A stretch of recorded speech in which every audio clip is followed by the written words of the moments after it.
गोरेगाव पार्कच्या 40 एकर महारवतन जमिनीच्या ठिकाणी मी उभा आहे। या जमिनीला आज मी भेट दिली, यातील पीडितांशी चर्चा केली। अतिशय धक्कादायक आहे की पीडित गेल्या 50 वर्षापासून लढा देत आहेत आणि पार्थ पवारसाठी केवळ 48 तासात व्यवहार झालाय। म्हणजे पार्थ पवारसाठी रजिस्ट्री करणारा अधिकारी, कलेक्टर, महसूल मंत्री, बाप असलेले उपमुख्यमंत्री सगळे सज्ज आहेत, पण आम्ही असणारे दीनदलित 50 वर्षापासून संघर्ष करतो या जमिनीसाठी, तरी सुद्धा जमीन आमच्या ताब्यात दिलेली नाही।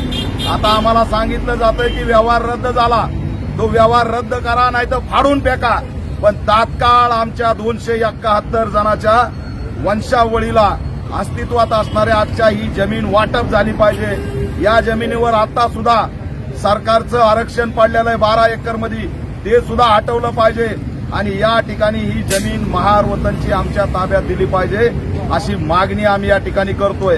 या शीतल तेजवानी ही मास्टरमाइंड आहे, तिचा आका कोण आहे, ही कुणाच्या बळावरती जमिनी लुटती, तिच्यावरती अॅट्रॉसिटी ऍक्ट अंतर्गत गुन्हा दाखल झाला पाहिजे। आता आम्हाला माध्यमाच्या माध्यमातून कळालंय की ती फरार झालेली आहे, विदेशात पळून गेलेली आहे, 300 कोटी घेऊन गेलेली आहे। हे सगळं ढोंग आहे, तिला कायमस्वरूपी गायब करायचं आणि या सगळ्या बड्या माशांना वाचवायचं, हे षडयंत्र यामागे दिसत आहे। त्यामुळे तिचं हत्याकांड सुद्धा होऊ शकतं।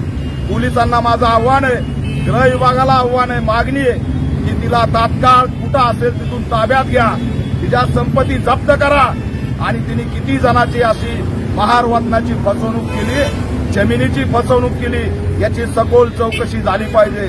शीतल तेजवानी असेल, पार्थ पवार असेल, यांच्यावरती अॅट्रॉसिटी ऍक्ट अंतर्गत कारवाई झाली पाहिजे आणि अटक सुद्धा झाली पाहिजे, ही आमची या ठिकाणी मागणी आहे।